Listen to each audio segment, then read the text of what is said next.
खबर यूपी के जनपद चंदौली से है। चकिया तहसील क्षेत्र के घुरुरपुर गांव में पहाड़ी पर स्थित बौद्ध स्थल पर आयोजित बौद्ध महोत्सव में प्रदेश के कैबिनेट मंत्री और सुहेलदेव, भारतीय समाज पार्टी के राष्ट्रीय अध्यक्ष ओम प्रकाश राजभर और पार्टी के महासचिव और उनके बेटे डॉक्टर अरविंद राजभर शामिल हुए। सुभाषपा कार्यकर्ताओं ने गर्मजोशी के साथ और ढोल नगाड़े के साथ कैबिनेट मंत्री का स्वागत किया। सबसे पहले कैबिनेट मंत्री ने भगवान बुद्ध के प्रतिमा पर पुष्प अर्पित किया। यही नहीं, वहां मौजूद हजारों की संख्या में समर्थकों ने कैबिनेट मंत्री पर फूल बरसाकर उनका स्वागत भी किया। वहीं मंच पर उन्हें पंचायती राज विभाग द्वारा बुद्ध की प्रतिमा, गदा, स्मृति चिन्ह, बुके भेंट कर सम्मानित किया गया। इस दौरान उपस्थित जनसभा को संबोधित करते हुए कैबिनेट मंत्री ओम प्रकाश राजभर ने कहा कि घुरुरपुर को पर्यटन स्थल बनाए जाने में धन की कमी आड़े नहीं आने दी जाएगी। सरकार के पास पैसे की कमी नहीं है, लेकिन इसके लिए भूमि किसकी है, सबसे पहले उससे बात करनी होगी। यदि वन विभाग की भूमि है तो उससे बातचीत करके हल निकाला जाएगा। इसके लिए आज से ही प्रयास करना आरंभ करूंगा। सुहेलदेव, भारतीय समाजवादी पार्टी के राष्ट्रीय अध्यक्ष एवं पंचायती राज मंत्री ओम प्रकाश राजभर ने बौद्ध स्थल घुरुरपुर में कहा कि प्रदेश में जीरो पॉवर्टी की योजना से गरीबों, वंचितों, शोषितों का विकास किया जाएगा। कैबिनेट में ये योजना पास हो चुकी है, सर्वे कराकर इसे शीघ्र लागू किया जाएगा। देश में रोहिणी आयोग का गठन मोदी जी के नेतृत्व में किया गया है, जिसमें पूरे देश में 27% आरक्षण लागू कर पिछड़े, अति पिछड़े वर्ग के लोगों को इसका लाभ दिया जाएगा। महिलाओं के लिए 33% आरक्षण को चुनाव में लागू किया जाएगा।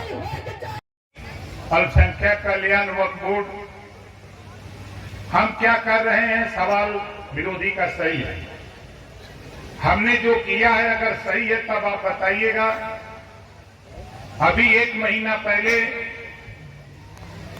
मैंने एक योजना बनाई, एक स्कीम बनाई और मुख्यमंत्री जी से मिलकर के पास कराई।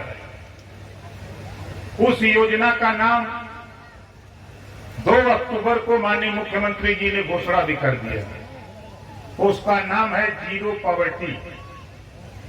जो व्यक्ति आजादी के 77 साल में जीरो पर खड़ा है, उसको हीरो बनाने के लिए जीरो पॉवर्टी की स्कीम हम लेके आए। इस स्कीम में है क्या, 7 दिन के अंदर पूरे 25 करोड़ आबादी में सर्वे होने जा रहा है।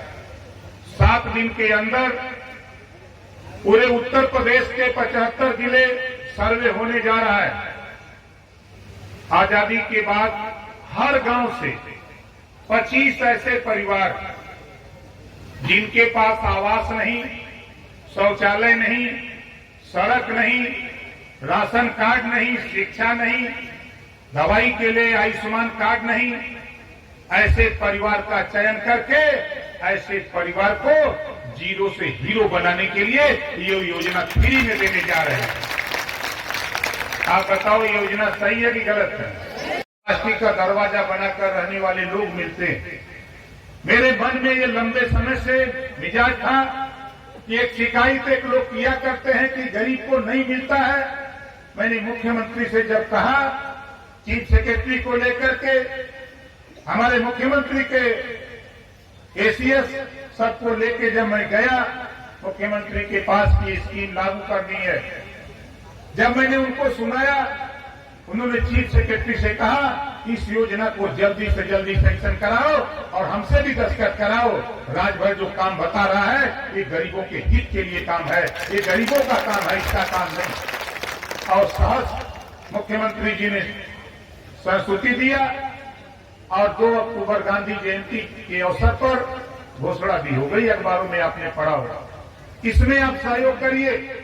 अगर किसी व्यक्ति का किसी गांव में 58,000 गांव उत्तर प्रदेश में है, किसी गांव में अगर शिकायत आई कि कोई गरीब छूट गया तो ओम प्रकाश राजभर को बता देना, सर्वे करने वाले की भी छुट्टी करा दूंगा गांव से। ये मन बना के निकला हूं। मेरी मनसा है, मेरी सोच है कि जो वास्तव में गरीब आज तक पिछड़ा रहा उसको ऊपर उठाने की तैयारी होगी। इस काम को हम शुरू करने जा रहे हैं। आपसे मैं फिर पूछ रहा हूं, विरोधी बोलेगा,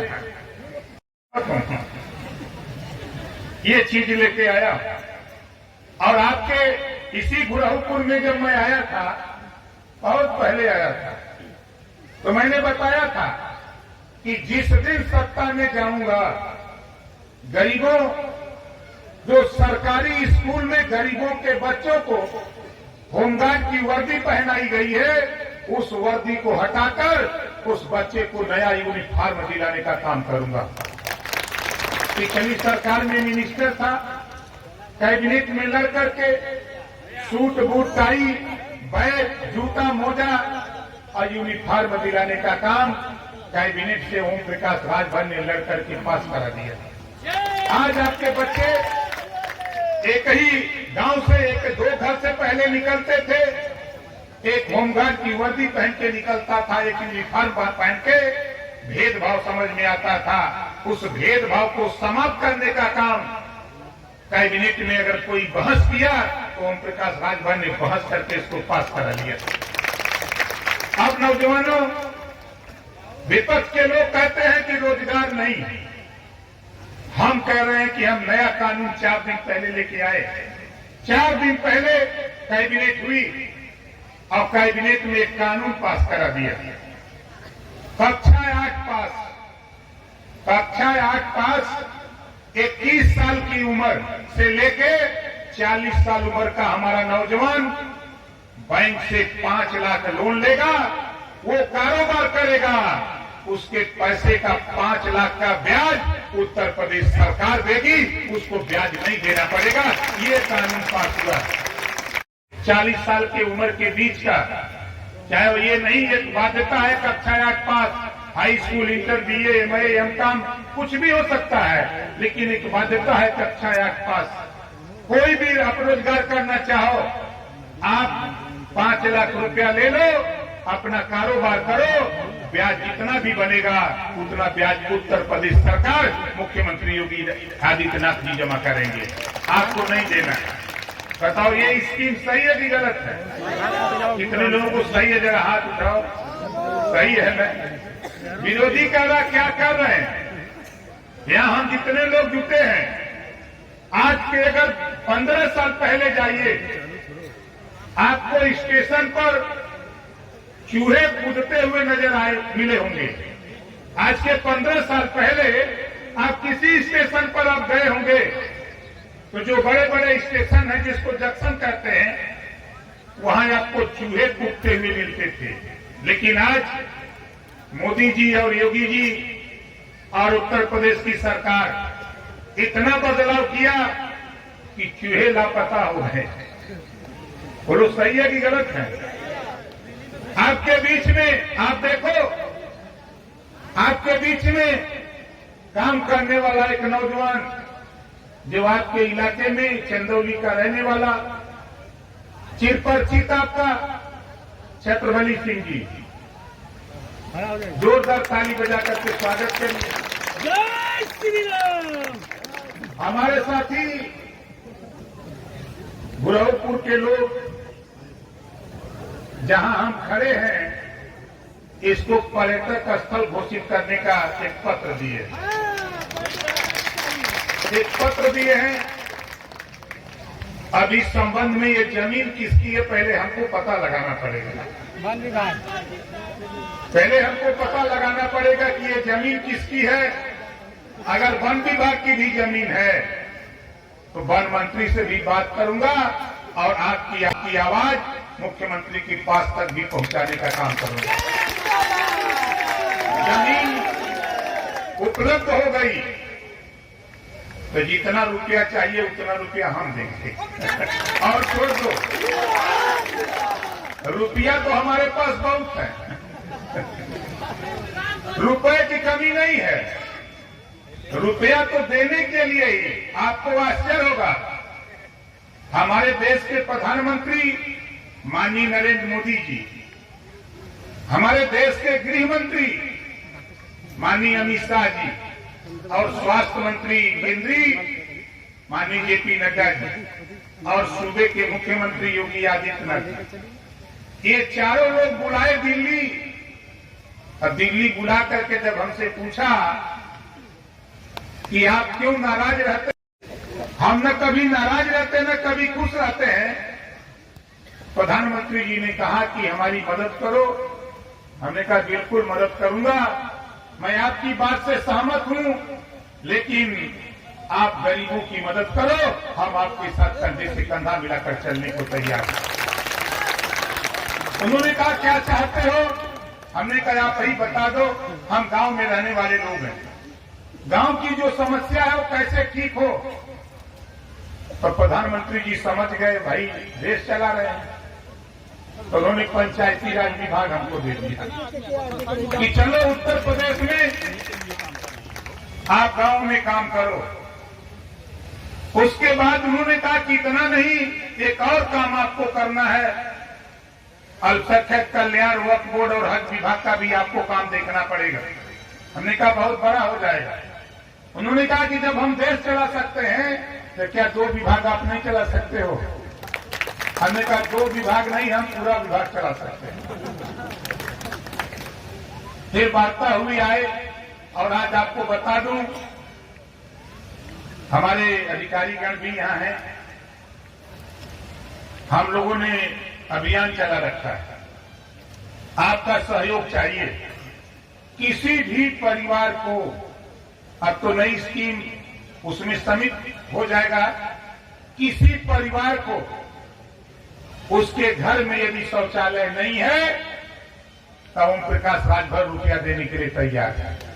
किसी भी, कोई भी जाति धर्म का, हम 12,000 रुपया प्रोत्साहन राशि दे रहे हैं कि शौचालय काम शुरू करो। नई स्कीम जो जीरो पॉवर्टी की है वो खुद बनाने जा रहे हैं, हम भी उसमें पूरा विभाग लगने जा रहा है। और रही बात, तो मैं तो आप लोगों से कहूंगा भाई कि देखो हम लोग सुधार की दृष्टि में आगे बढ़ रहे हैं। प्राइवेट स्कूल अगर आप बच्चे को नहीं भेज सकते तो सरकारी स्कूल में भेजो। सरकारी स्कूल अगर आपके गांव में है, व्यवस्थित नहीं है, तो हम लोगों को भी बताया करो, हम लोग व्यवस्थित कराएंगे। इस नाते हम आज जहां खड़े हैं, जिस पार्क की बात हो रही है, गौतम बुद्ध जी ने कहा है बुद्धम शरणम गच्छामि, धम्मम शरणम गच्छामि, संघम शरणम गच्छामि। बुद्ध को मानने वाले लोगों, बुद्ध के विचार को खाली मान लो, मैं दावे के साथ कहता हूं आपका विकास होना शुरू हो जाएगा। जो गौतम बुद्ध जी ने विचार दिया, उपदेश दिया, उसी उपदेश को महात्मा ज्योतिबा फूले ने अपनाया। और महात्मा ज्योतिबा फूले ने अपनी पत्नी सावित्रीबाई फूले को पढ़ाया, पढ़ा लिखा के अध्यापक बनाया, स्कूल खोला। आज अगर देश में हमारी माताएं, बहनें, हमारी बेटियां, बहुएं पढ़ लिख रही हैं, ये सावित्रीबाई फूले की देन है, उनके संघर्षों की देन है। उसी आंदोलन को आगे छत्रपति साहू जी महाराज ने बढ़ाया, पंडित दीनदयाल उपाध्याय जी ने आगे बढ़ाया। उसी लड़ाई को, सबके विचारों को समायोजित संविधान में बाबा साहब डॉक्टर अम्बेडकर जी ने अपना दिया, समायोजित कर दिया।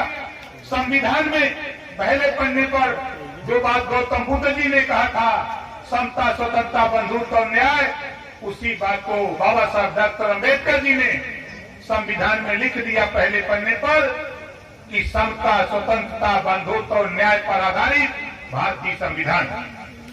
और बाबा साहब डॉक्टर अम्बेडकर जी ने हमको, आपको वो पावर दिया है। हमारे बीच में आपके विधायक बैठे हैं, खड़ा हो जाइए भाई, विधायक जी जोरदार ताली बजा के स्वागत है। बाबा साहब डॉक्टर अम्बेडकर जी संविधान में हम साथियों वोट का पावर है। ये वोट आपको बेहतर शिक्षा, ये वोट आपको रोजगार, आपको नौकरी, आपको बेहतर जीवन जीने का मौका ये वोट देता है। लेकिन लंबे समय तक हमको, आपको पढ़ाया गया, हो निप हमें कहानी, चेरी छोड़ न होबे रानी। वोट देले खाए की मिली, अपने दिल पर हाथ रख के सोचा, अब चुनाव आ जाई, 1.5 साल के बाद चुनाव आ जाई, तो नेता लोग लड़ा वाला दारू बांटे लगे सर। जब चुनाव आ जाई तो नेताजी लोग लड़ा वाले दारू बांटे लगे, पैसा बांटे लगी है, मुर्गा बांटे लगी है, दारू पिला के मुर्गा खिला के साथियों आपका कीमती वोट, आपकी ताकत, आपकी ऊर्जा जब वोट रूपी ले लेता है वो नेता, तो 5 साल को मुर्गा बना के घुमाता है। ओम प्रकाश राजभर कि अपने वोट की कीमत सोचो। जो अपने वोट की सुरक्षा कर लेता है वो अपनी मां बहन की भी सुरक्षा कर लेता है। जो अपने वोट को बेच देता है दारू मुर्गा पर, वो कभी अपने मां बहन की भी सुरक्षा नहीं कर सकता। इस नाते अपने वोट की कीमत को समझो। आज ओम प्रकाश राजभर को देखो, हमने उत्तर प्रदेश के 28 जिले में गांव गांव घूम करके अलग जगाया, थोड़े से लोगों को संगठित किया और संगठन का नतीजा आपको बता दूं साथी, देश की राजनीति में खड़ा हो गया। देश की राजनीति को छोड़ दो, दुनिया की समाचार agency British broadcasting corporation of London, जिसको आप बीबीसी लंदन कहते हो, बीबीसी लंदन को मजबूर कर दिया। जिस महाराजा सुहेलदेव जी को कोई जानता नहीं था, आज बीबीसी लंदन से दुनिया की समाचार एजेंसी प्रचारित करती है। ये आपके संगठन के बल पर हुआ। आज हमको आपको जानकारी नहीं, लेकिन जब भी यूपी का कोई नेता दिल्ली जाता है, कोई नेता जाता है, चाहे हमारे डिप्टी सीएम दोनों में से कोई जाए, चाहे हमारे केंद्रीय मंत्री जाए, चाहे सांसद जाए, जब वहां कोई जाता है तो वार्ता के बीच में प्रधानमंत्री जी जरूर पूछते हैं कि बताओ भाई राजभर जी का क्या हाल है। क्यों पूछते हैं? वो जानते हैं कि राजभर गरीबों की लड़ाई लड़ता है, पिछड़े दलित अल्पसंख्यक की बात करता है, उपेक्षित लोगों की, वंचित की बात करता है। अगर उसके साथ अन्याय होगा, वंचितों के साथ अन्याय होगा, तो ओम प्रकाश राजभर जब गुस्सा होता है तो फिर किसी को नहीं समझता है। हमारे लिए सत्ता नहीं, हमारे लिए आप महत्वपूर्ण हो। हमारे लिए सत्ता नहीं, पिछली बार आपने देखा प्रधान के पद से इस्तीफा कोई नहीं दे सकता चुनने के बाद, लेकिन ओम प्रकाश राजभर मिनिस्टर बना। जब हमको लगा कि हम आपकी मदद नहीं कर सकते, तो मंत्रिमंडल से रिजाइन देकर के ओम प्रकाश राजभर लौट के चला गया। हमारे बहुत से नेताओं ने कहा आपने गलती किया, हमने कहा सही किया, हम घबराओ नहीं। अगर उस समय रिजाइन नहीं दिया होता, आज जीरो पॉवर्टी की स्कीम मुख्यमंत्री से दस्तखत नहीं कराया होता। अब सबको खबर है, ये नेता जो कहता है दिल्ली और लखनऊ दोनों नेताओं से बात करके कराता है। इस नाते आपसे कहता हूं, कौन क्या कहता है कहने दीजिए, मैं लगाऊं। आपको बता दूं, रोहिणी आयोग का गठन, ये रोहिणी आयोग है क्या? तो मिलता है रोहिणी आयोग का गठन हमारे देश के प्रधानमंत्री माननीय नरेंद्र मोदी जी ने कराया। रिपोर्ट आ गई, जांच भी हो गई, जांच होके अब रिपोर्ट तैयार है। अब 27% आरक्षण पूरे देश में बांट करके देने की तैयारी हो रही है। अब लुटेरा जो तेरा हक लूटता था सबसे ज्यादा परेशान है कि अगर आरक्षण में बंटवारा हो जाएगा तब तो हम लूट नहीं पाएंगे। इस नाते लुटेरा बहुत परेशान है कि ओम प्रकाश राजभर तो गड़बड़ कर रहा है। ये मोदी जी से क्यों बार बार कहता है, योगी जी से क्यों बार बार कहता है? बंटवारा तो मैं पिछली सरकार में ही करा दिया था यूपी में। सामाजिक न्याय समिति राघवेंद्र सिंह, फुल रिटायर्ड जज हाई कोर्ट, 27% को बंटवा दिया था। 7, 9, 11, 7% पिछड़ा, 11% अति पिछड़ा, 9% और 11% सर्वाधिक पिछड़ा। हमने बंटवा दिया था, रिपोर्ट तैयार है दिल्ली से लखनऊ तक। ये रिपोर्ट लागू होगी तो नाई का, गोड़ का, पाल का, प्रजापति का, बिंद का, केवट का, बिहार का, रजवार का, राजवंशी का, हर जाति का बेटा अब उसको मौका मिलेगा। पढ़ लिख करके जो नौजवान घूम रहा है, जो बेटियां घूम रही हैं, वो सिपाही, दरोगा, बाबू चपरासी बन करके वो आगे निकल करके सामने आने की तैयारी हो रही है। इस बात को लेकर के हम लोग संघर्ष कर रहे हैं कि जिस दिन मेरी तमन्ना है कि तेरे गांव में जब तेरी बेटी, तेरी बहू दरोगा बनकर के वर्दी पहन करके जब गाड़ी से आएगी, तब ओम प्रकाश राजभर का हौसला बुलंद होगा। इस बात को लेकर के हम घूम रहे हैं। और धन्य है हमारे देश के प्रधानमंत्री माननीय नरेंद्र मोदी जी। एक बहुत बढ़िया स्कीम, माताओं और बहनों, पितृ बुजुर्गों, नौजवानों, बड़ी अच्छी स्कीम हमारे नरेंद्र मोदी जी ने हमारी माताओं बहनों के लिए लागू कर दिया। लोकसभा राज्यसभा से पास कर दिया। 100 एमएलए होंगे तो 100 में 33 अब हमारी बहन बेटियां चुन करके लखनऊ जाएंगी। 100 सांसद होंगे तो 100 में 33 1/3 पूरे सदन का 1/3 हमारी बहन बेटियां चुनाव जीत करके लखनऊ दिल्ली की पंचायत में जाएंगी और वो अपनी लड़ाई खुद लड़ेगी, किसी के भरोसे नहीं रहेगी। ये कानून अगर देश में कोई पास किया तो माननीय नरेंद्र मोदी जी के नेतृत्व में पास हुआ। आप बताओ, ये कानून पास हुआ है तो अच्छा हुआ कि नहीं? अच्छा हुआ तो अपने अपने घर हम आपसे निवेदन अपील करेंगे, जो आपकी बेटी पढ़ लिख रही है, जो बहू पढ़ी लिखी है, उसको भी राजनीति में ले आओ। 2029 में ये महिलाओं का 33% आरक्षण लागू होने जा रहा है, लागू होने जा रहा है। सीट सुरक्षित होगी, वहां महिलाओं को ही लड़ने का अधिकार होगा। तेरी बेटी अगर पढ़ी लिखी नहीं है, बोलने लायक नहीं है, पढ़ी लिखी भी है, अगर माइक पर नहीं बोल पाती है तो ये समझ लेना कि वो सदन में जाने लायक नहीं है। वहां चुपचाप मार के रहना नहीं पड़ेगा, वहां बोलना पड़ेगा, अपने हक के लिए लड़ना पड़ेगा। इस नाते अपने अपने गांव में, अपने अपने घरों में जो बहन बेटियां पढ़ लिख रही हैं, बहुएं पढ़ी लिखी आई है, उनको भी राजनीति में आगे ले आने का काम करो। ये हम आपसे निवेदन अपील करते हैं। और मैं बार बार कहता हूं, बुद्ध की धरती पर आप पार्क बनाना चाहते हो तो ये नोट कर लेना, बुद्ध जी के विचार को, उनके आदर्श को अपने दिल में बैठा लो। आपने दिया है एक बुद्ध जी का पार्क बनाने के लिए, तो हम लोग कोशिश करते हैं पहले तो जमीन का पता लगा लें कि ये जमीन किसकी है, उसके बाद पैसे की कमी नहीं है। पैसा तो बहुत रखा हुआ है, ऐसे जगह हम पहुंच गए हैं जहां बक्से में रुपया रखा है, वहीं पहुंचे हैं। और जब भी बक्सा खुलता है तो कुछ ले ही लेते हैं, छोड़ते नहीं। जितना जरूरत होगी उतना रुपया हम आपको दिलाने का पूरा प्रयास करेंगे सर। तो हम आप लोगों से ज्यादा नहीं, हम इतना कहूंगा कि हमारे आयोजक साथी, हमारे जो आयोजक साथी भाई पतिराम राजभर जी बलिया से आए थे, जोरदार ताली बजा के। बिहार हर जगह बिहार खर्चा खर्च भरा है, लेकिन मैं बिहार भाइयों से कहूंगा कि खुदा उसी की मदद करता है जो खुद अपनी मदद के लिए तैयार होता है। आप जिस दिन अपने हक के लिए निकलोगे उस दिन किसी की औकात नहीं जो तेरा हक लेने से कोई माइकला रोक दे। हम तो जगा रहे हैं कि जागो तभी सवेरा। कि हमारे आयोजक साथी, हमारे जो आयोजक साथी भाई पतिराम राजभर जी बलिया से आए थे, जोरदार ताली बजा के। बिहार हर जगह बिहार खर्चा खर्च भरा है, लेकिन मैं बिहार भाइयों से कहूंगा कि खुदा उसी की मदद करता है जो खुद अपनी मदद के लिए तैयार होता है। आप जिस दिन अपने हक के लिए निकलोगे उस दिन किसी की औकात नहीं जो तेरा हक लेने से कोई माइकला रोक दे। हम तो जगा रहे हैं कि जागो तभी सवेरा।